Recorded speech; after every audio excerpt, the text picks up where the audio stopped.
What is going on, kids? It is Dr. Remy LeBeau, and I'm coming at you once again from the X Layer to provide you my very deep and insightful reaction to the latest episode of The Gifted.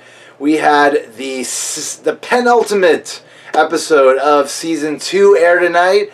I really enjoyed the episode. It was really good. I really thought that, given everything that's been going on this season, it was almost worth it to have like those really lovely, pretty awesome moments at the very end. I got goosebumps, you know, like when Andy came back, when Lorna came back, and I thought the show was also going to give me Blink. Like, I thought in that last moment, I thought that she was going to pop out of some like weird, ethereal, like in-between space where she would be healed, you know, because of her powers, or who knows, whatever. I thought that was going to happen. It didn't, but it doesn't mean that it's not going to happen at some point in the future. And so, maybe, possibly, I don't know. So overall, like, I had a really good time with this episode, and it's really kind of making the season feel like this is something worth enjoying. This is something worth watching. This is something that I'm going to want to go back to. And of course, that's all it's going to hinge on whether or not the finale actually pays off the entire season. You know, do we have something coming out that's going to be amazing, that's going to blow our minds, that's going to make it even everything that's happened even more worth it than this episode made it? Maybe, maybe not. We're going to see. And I saw a tweet about, I think it was like a writer tweet, someone associated with the show, saying, like, if you want a third season, like, watch the show, meaning that it's unclear whether or not we're getting a third season, which is what I've been postulating all these reviews, not having heard much about the show. Nobody's really talking about it, and given everything that's going on with Marvel and Disney, like, it makes sense that this would be the end of the show. But you know, I do want them to end it in a natural way, rather than in a way that results from, like, you know, low ratings or business dealings. So hopefully they will get a third season, like Legion is getting, to be able to wrap up the season very nicely. We'll see what happens. So this episode was cool in the sense that it was like a direct continuation of the last episode. We had some really interesting moments occur with all of our characters, really calling into question their ethical codes, and, you know, just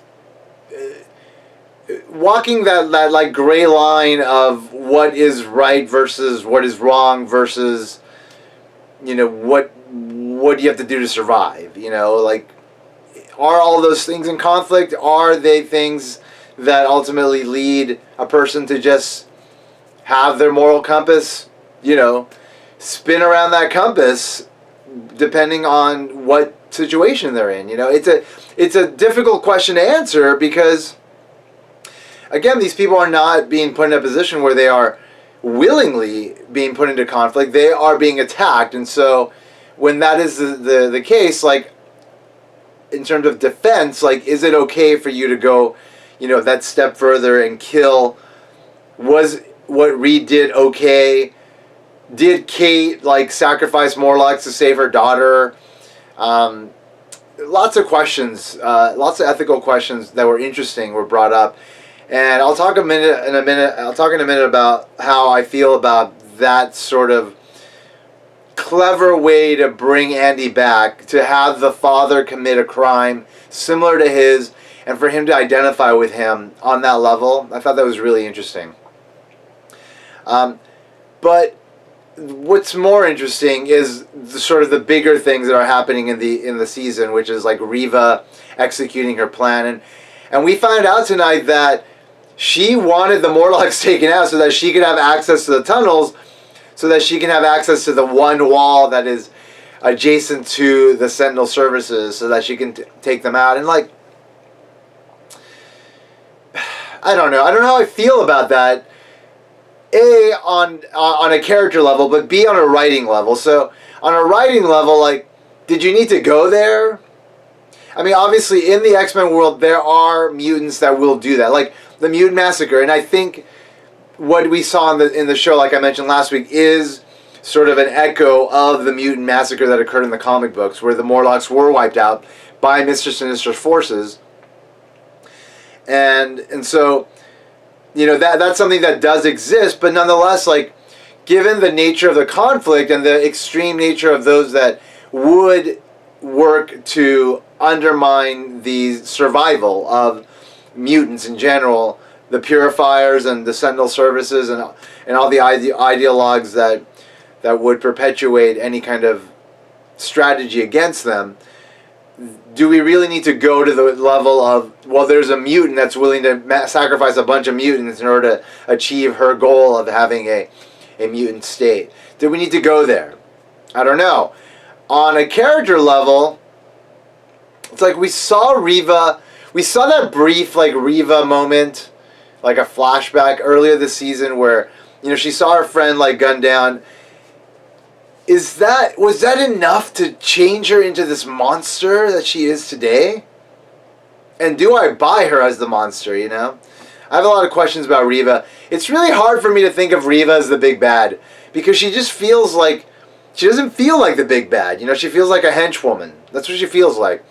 Her power is strong, but like, it doesn't feel like Magneto strong, or like Sebastian Shaw strong, or Emma Frost strong, you know? Like, she doesn't have that level of threat. I mean, we saw her take out like a bunch of people in the Hellfire Club, but like, we didn't really know what their powers were or who they were, so it didn't really establish her as being that powerful. It established her as being ruthless, but what about the power, you know? Is she that level threat? I'm not getting that.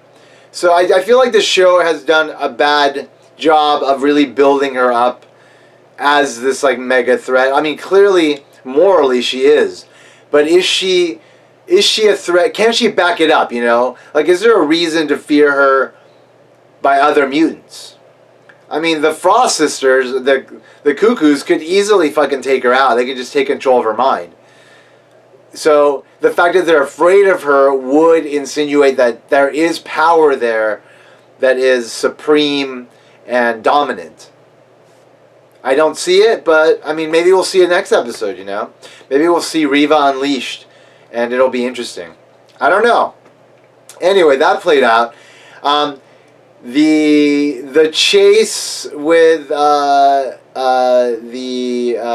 Kate and Lauren at the beginning that led them to ultimately get to that warehouse and having Lauren have her powers reemerge was cool, you know? Like, it was cool to see that moment where, actually, it was a really genuine and well-acted moment where Kate was willing to leave her daughter, and her daughter didn't want her to leave, and it resonated really authentically with me.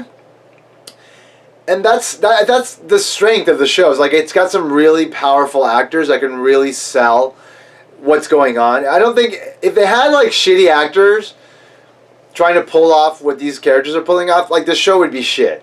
I think what's really holding the show together is these great actors that are taking on these roles and really being able to emote the energy necessary to you know, have that kind of visceral effect on the audience. And so I love this stuff with Caitlin and Lauren and how it all played out. The stuff with Thunderbird. I mean, him reacting to the death of Clarice, it was great. Like, it was just, I felt it, you know. I hurt with him, you know. And everyone was hurting this episode. Like, everybody was hurt, right? But he was definitely going through the worst, and he was playing it so well. Like, I totally bought it, and I couldn't believe that the show didn't in some way address Clarice's death. Like where's her body? Like, what happened to her post her death? Like, that's the only thing that leads me to believe that maybe there's a possibility she's still alive. But the way the show addressed it in terms of like how all the characters felt about her death, I thought was really great. And it's a testament to, again, like, the great actors that they have on the show that are really able to sell the drama, right? Like the visceral drama. That moment between Urg and Thunderbird was really interesting. Urg running away was kind of weird. Like, hey, let's keep Urg. He's a great character and he's a great actor. Like, let's keep him around. Is he not going to be in the finale? I hope he's in the finale. I want him to fight Riva and the Purifiers. I hope that happens. And then of course we have this stuff going on with the Inner Circle and Riva finally kind of revealing her plan, and then that ultimately leading Lorna to want to leave. And then it became about her trying to take Andy back with her. And I loved this whole sort of exploration of like what shaped Andy and how Lorna realizes that her actions shaped him to a large extent. And then that made her realize that maybe she could turn him back. She could pull him back. And clearly, like, he was in a state that it wasn't going to happen. So that phone call with the father I thought was brilliant.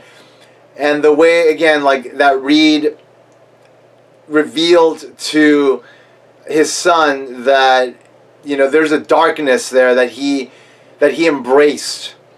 And it's something that he struggles with, and it's something that his son can identify with him on, and that could potentially bring them back together, I thought was really great, you know? Like, there's certain things that writers can do to have, like, the big story arcs, like, be of, like, the greatest quality and make the show amazing. And then there's things that they could do with characters that just wind up being almost as powerful, independent of action, independent of, like, crazy plot twists. And this was one of them, you know? This was, like, really good. And, like, I like that it was a result of Reed killing, like, that Purifier guy. I forget his name. I'm sure the one guy that tells me everything I forget will tell me. Cut to the comment of him telling me the guy's name. But I like that, like, Reed had that moment with that character. Because, like, that character meant something, even though I hated him. Obviously, we're meant to hate him. He's a Purifier. He's a dick.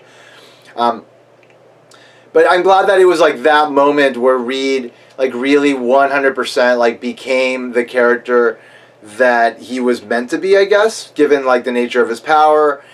It was, like, a point where he finally accepted who he was and then realized that he could use who he is as a tool, and did use it. And used it in a way that reflected, you know, the legacy of Fenris. His ancestors, these horrible brother and sister, these horrible siblings that are the precursors to Andy and Lauren. So I thought that was fantastic. And then again, the way that affected Andy was great. And then the fact that, you know, we see Andy finally come back to the family at the end. I thought that it was just so touching and wonderful. I almost cried. I'm not gonna lie. I started tearing up. So they did a really good job of just making that moment mean as much as it's supposed to mean.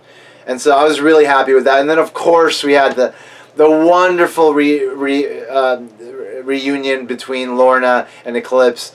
And then as soon as they get together, you see that Aurora Borealis effect, which I think is lovely and fantastic, and just a great visual metaphor for their love. And that was great. And it was just lovely to see at the very end, like, everybody back together, even though Clarice isn't there. And that really fucking sucks, because she's such a great character. And, like, if she could be there too, like, they would be such a force to be reckoned with. And again, I'm not writing her off as being dead yet, because we haven't seen a body, but not looking good. But it would be great to have, like, a moment where she, like, just reemerges in the last episode and maybe saves everybody.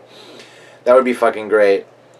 But I mean, clearly now it's going to be about a big showdown between Riva, the Cuckoos, and the rest of their henchmen versus the Underground back together. And I don't even know if, like, Riva's going to try to execute her plan, because she doesn't have all the pieces she needs anymore. And so it may just be that war between the groups. I mean, she said that she now has to kill them. And so that may be what we're going to see. We're going to see a crazy mutant battle, hopefully. I mean, if they're gonna go there, like they better fucking go there 100%. They better have been. It seems as though like they've been saving money, like for something really spectacular. Hopefully they'll give it to us.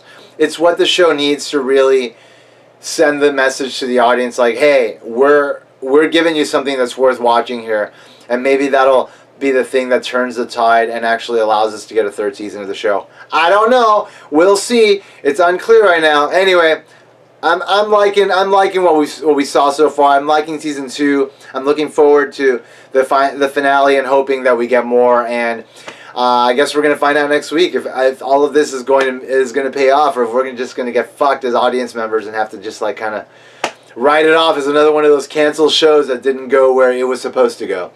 We'll see. We'll see what happens, folks. Anyway, thanks for checking out my channel. Thanks for checking out my video. If you haven't already done so, click on subscribe. It'll allow you to keep up with my videos. You never know when I'm going to drop a new video, and you're going to want to be ready for it. If you liked the video, click like. If you didn't like it, click you didn't like. And if you think that other people might like my stuff, give my video a share on social media. Let people know, hey, there's this guy. He's really into X-Men. He talks about The Gifted and other stuff. And they can join the party.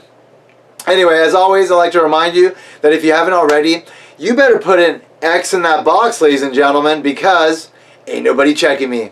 Take care, folks. Bye-bye.